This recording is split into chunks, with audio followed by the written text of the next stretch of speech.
او دا وخت تاسو لا یو افسوسناک خبر درکو چې د پشتخرې دانې په حدونو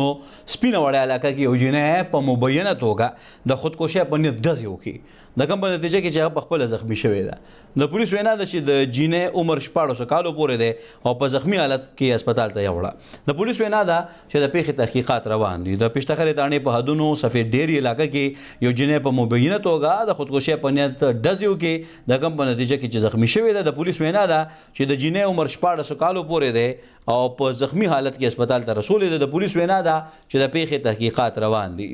د پشتخرې دانې په حدونو سپینه وړه علاقه کې یو جینۍ په مبینه توګه د خودکشۍ په نیت ډزې کړي دي د کوم په نتیجه کې چې هغه زخمي شوې ده د پولیس وینا ده چې د جینۍ عمر 14 کالو پورې دی په زخمی حالت کې هسپتال ته وړې ده د پولیس وینا ده چې د پیښې تحقیقات روان دي